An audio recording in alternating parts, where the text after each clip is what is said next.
मामा को यूं ही नहीं मामा कहा जाता, क्योंकि उसके रिश्ते में 2 बार माँ माँ का शब्द आता है, तो माँ से भी ऊंचा दर्जा मामा को दिया गया है। तो अर्चना अभी कुल 18 वर्ष की हुई थी और एक दिन उसके मामा ने उसके वजूद को दबोच लिया। तब अर्चना के साथ वो सब किया जो उसको नहीं करना चाहिए था। जी हाँ दोस्तों, मैं हूँ आरजे पटेल। एक ऐसी स्टोरी लेकर आया हूँ, तो आप स्टोरी को पूरी सुनिए, और स्टोरी अगर आपको पसंद आए तो वीडियो को लाइक करिए और सब्सक्राइब करिए, ताकि मेरा भी हौसला बना रहे। तो आइए चलते हैं स्टोरी की तरफ, और कमेंट करके ज़रूर बताएं कि स्टोरी आप सबको कैसी लगी। अगर अच्छी लगे तो कमेंट करना, और मैं अगली स्टोरी में उस कमेंट में आपकी कमी को दूर करूंगा और आपका नाम भी लूँगा। तो दोस्तों आइए चलते हैं स्टोरी की तरफ। अर्चना अभी 18 वर्ष की ही हुई थी। वो लखनऊ शहर की रहने वाले थे। उनके पिताजी टेम्पो चलाया करते थे और उनकी माँ हाउस वाइफ थी, तो उनका घर का खर्च उस टेम्पो से ही निकलता था। अर्चना का इसी दरमियान कानपुर के कॉलेज में उसका नाम आ जाता है, क्योंकि वो नर्सिंग की तैयारी कर रही थी, तो पैरा मेडिकल कॉलेज में उसका नाम आ जाता है। उसको कानपुर भेज दिया जाता है पढ़ने के लिए। कानपुर में वो अभी 6 महीने ही रही थी कि उसकी तबीयत बहुत ज़्यादा ख़राब हो गई, और वो वहाँ से वापस बुला लिया उसके पिताजी ने। जब वापस आई तो उसने पापा से बताया कि पापा, मुझे वहाँ का खाना अच्छा नहीं लगता, ज़्यादा तला भुना खाना मेरे को पचता नहीं है, इसलिए मेरी तबीयत ख़राब हो जाती है। जैसे ही डॉक्टर को दिखाया गया और डॉक्टर ने जांच की, तो जांच में निकला कि उसका लीवर ख़राब हो चुका है, काफ़ी डैमेज हो चुका है, लीवर में छाले पड़ चुके हैं। तो पिताजी ने कहा, बेटा अगर वहाँ तुम्हें पसंद नहीं है, वहाँ का खाना नहीं अच्छा लगता, नहीं खाने में अच्छा लगता और पौष्टिक भोजन नहीं मिलता, तो तुम वहीं किसी और जगह में रहकर देख लो, और नहीं फिर बताओ पढ़ाई वहाँ से बंद कर दो और यहीं से रहकर पढ़ना शुरू करो। तब वो अर्चना वहाँ से आना भी नहीं चाहती थी, क्योंकि उसको अकेले रहना बहुत पसंद था। अब अर्चना, तभी उसके दादा कहते हैं कि अर्चना को वहाँ से बुलाओ मत, अगर वो अकेले रहना नहीं पसंद कर रही तो अर्चना की माँ को उसके साथ भेज दो, तो माँ खाना बनाकर उसको खिलाएगी, तो घर का खाना खाएगी तो स्वस्थ हो जाएगी। तब अर्चना की माँ से कहा जाता है, तो अर्चना की माँ कहती है कि मैं वहाँ नहीं जाऊँगी और मैं वहाँ नहीं रह पाऊँगी, क्योंकि अर्चना स्कूल चली जाएगी तो मैं अकेले वहाँ मेरा दम घुटने लगेगा, इसलिए मैं वहाँ नहीं रहूँगी। अर्चना की माँ कहती है कि अगर कोई दिक्कत है तो अर्चना के मामा वहीं रहते हैं कानपुर में, और उसी के साथ अर्चना को रख दिया जाए। तभी अर्चना के पापा अर्चना के मामा को बुलाते हैं घर, और अर्चना को अर्चना के मामा के साथ भेज दिया जाता है। अर्चना पहुंचती है अब मामा के साथ, और अच्छे से रहने लगती है। सुबह 9 बजे नाश्ता करके स्कूल चली जाती, दोपहर में खाना खाने आती, और पास में ही कॉलेज था, पास के ही कॉलेज के उनका एक छोटा सा घर था, जहाँ खाली मामा ही रहा करते थे। अर्चना के को करीब 6 महीने गुजर गए, अर्चना को पता ही नहीं चला। अब उसकी तबीयत भी स्वस्थ रहने लगी और अच्छे से रहने लगे, खाना भी उसको पसंद आने लगे, और मामा खाना बना देते और अर्चना खाती और स्कूल जाती। इसी तरह एक दिन अर्चना घर में अकेली थी, मामा कहीं चले गए थे। अर्चना अपने जब दूसरे खंड में घर के चढ़ती है, तब देखती है सामने एक अंकल आंटी रहा करते थे। एक दिन अंकल अपनी आंटी के वजूद से खेल रहे थे, अंदर बाहर कर रहे थे। तब अर्चना देखती है तो उसके रोए रोए उसकने लगते हैं, और अर्चना वहाँ से नीचे आती है। अर्चना को वही दृश्य बार बार नज़र आता था। अर्चना के दिमाग में अब उसके मामा खटकने लगे थे, उसको भी लगने लगा था कि ऐसा कुछ मैं भी करूं। तो एक दिन अर्चना कहती है कि मामा जी, मेरे पास कपड़े नहीं हैं, क्यों ना हम लोग बाज़ार चलते हैं कपड़े लेने। तो मामा कहते हैं चलो अच्छा चलते हैं, कल चलेंगे। और कल शाम को वो बाज़ार के लिए दोनों जाते हैं, और ट्रेन से जाते हैं।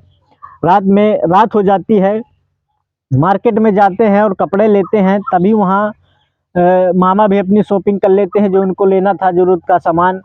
अब अर्चना ने भी ऊपर के कपड़े ले लिए थे अब, लेकिन उसको अंदर के कपड़े लेने थे, इसलिए वो हिचकिचा रही थी और मामा से कुछ बोल नहीं रही थी। मामा को समझ में आ गया था कि शायद अर्चना को कुछ और लेना है, तो अर्चना से कहते हैं कि अर्चना बेटा तुम्हें और कुछ लेना हो तो जाओ ले आओ। तो मामा से कहती है अर्चना कि नहीं मामा ऐसी कोई बात नहीं, आप साथ चलिए और दोनों जो लोग साथ में लेंगे।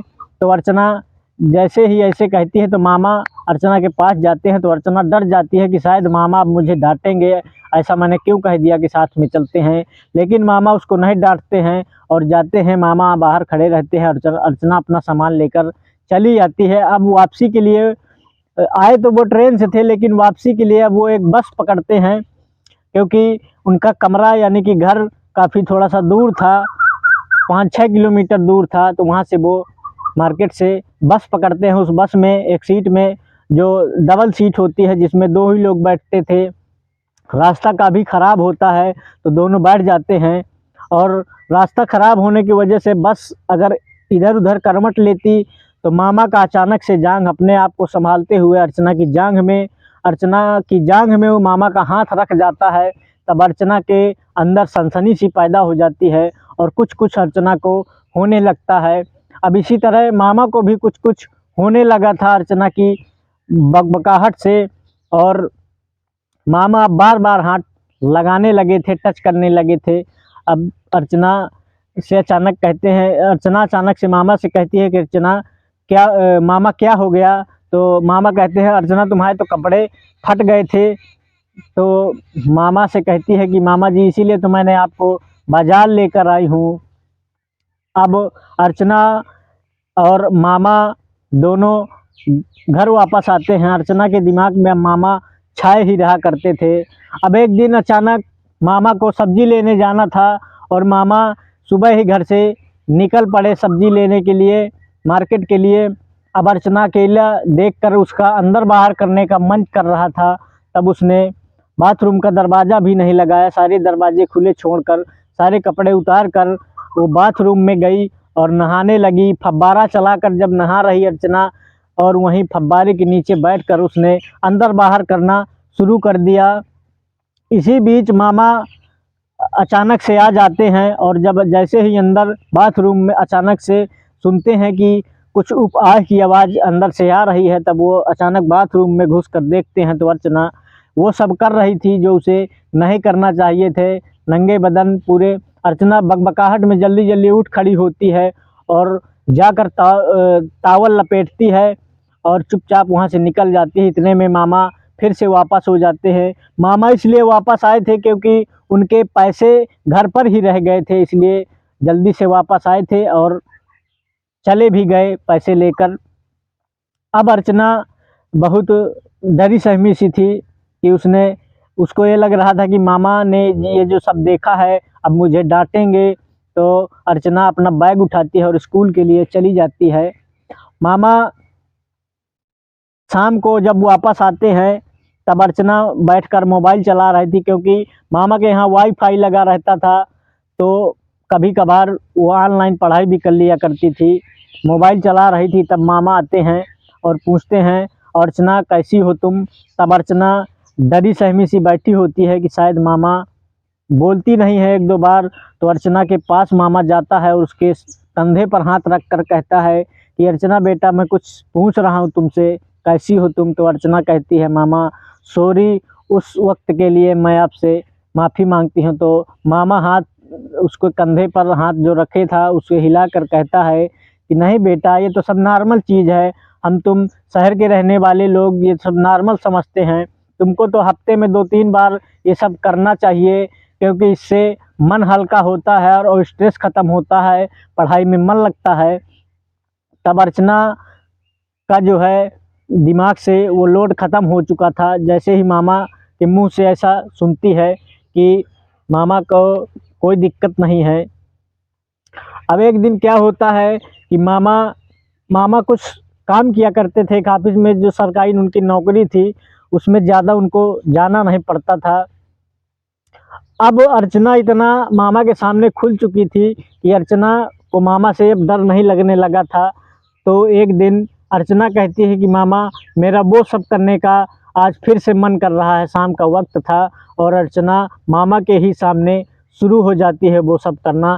तो मामा जो है कमरे से निकल कर कमरे के बाहर खड़े हो जाते हैं और अर्चना वहीं वो सब अंदर बाहर करना शुरू कर देती है। और मामा बाहर से झांक रहे थे तो अर्चना जानबूझकर अपने कपड़े उतारना शुरू कर देती है और पूरे कपड़े उतार देती है।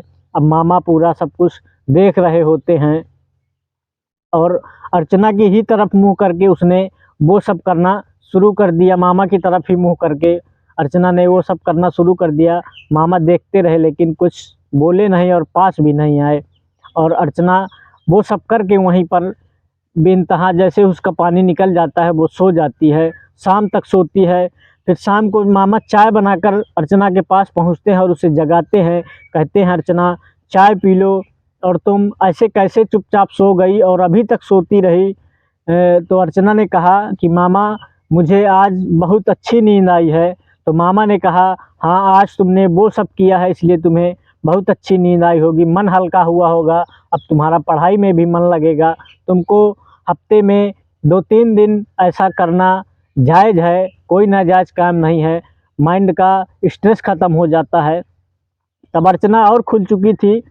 अब अर्चना कभी कभार स्कूल जाने लगी और कभी कभार घर में ही ऑनलाइन पढ़ाई करने लगी।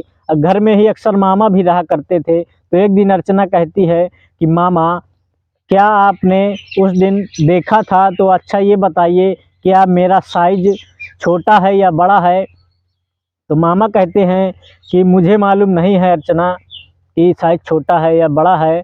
तो मामा से अर्चना कहती है कि मामा मुझे अपनी सहेलियों का साइज देखकर मुझे लगता है कि मेरा साइज छोटा है, तो आप देखकर बताइए ना कि मेरा छोटा है साइज या फिर बड़ा है। तो अर्चना के मामा कहते हैं पागल, जो होगा सो होगा, साइज ऑटोमेटिक बढ़ जाएगा, तुम टेंशन मत लो। एक दिन अर्चना मामा घर में नहीं थे तो अर्चना ने देखा कि शाम के वक्त मामा चले ही आ रहे थे घर। तो अर्चना उस समय घर में झाड़ू लगा रही थी और सर में दुपट्टा डाली थी। मामा जैसे ही घर में आए तो मामा के सामने वो उसने अपना दुपट्टा हटा कर रख दिया और दुपट्टे को झुक कर झाड़ू लगा रही थी। तब ऐसा रंगीन दृश्य नज़ारा मामा की नज़रों के सामने दिख रहा था। अर्चना के झुके हुए छाती अर्चना की दिख रही थी। दोनों उभरों के बीच में जो जगह थी उसे देखकर मामा हल्की हल्की मुस्कुरा रहे थे और अर्चना और मामा की आज नज़र काफ़ी देर एक दूसरे पर टिकी रही। मामा का भी मन उकसने लगा था। अब शाम के वक्त दोनों मामा खाना बनाते हैं और दोनों खाने के लिए बैठे थे। खाना खाते हैं और अपने अपने कमरे में लेट जाते हैं। तब अचानक से अर्चना मामा के पास आती है और मामा से कहती है कि मामा आज मेरा फिर से मन बहुत कर रहा है, मैं क्या करूं। तो कहती है, मामा कहता है कि जो तुम्हारी मर्जी हो सो करो। और अर्चना वहीं पर अपने कपड़े उतारना शुरू कर देती है मामा के पास में ही। और अर्चना मामा को उकसा रही थी कि आखिर मामा कब मेरे साथ वो सब करे और मेरा साइज का पता लगे। तब अर्चना के जब मामा के सामने कपड़े उतारने लगी और कपड़े उतार कर साइड में ही रखने लगी, जब अर्चना पूरी तरह से नंगी हो गई वहीं पर वो सब करने लगी, तब मामा का भी मन बिल्कुल चरम सीमा पर आ गया और मामा का लिंग का तनाव कम नहीं हो रहा था।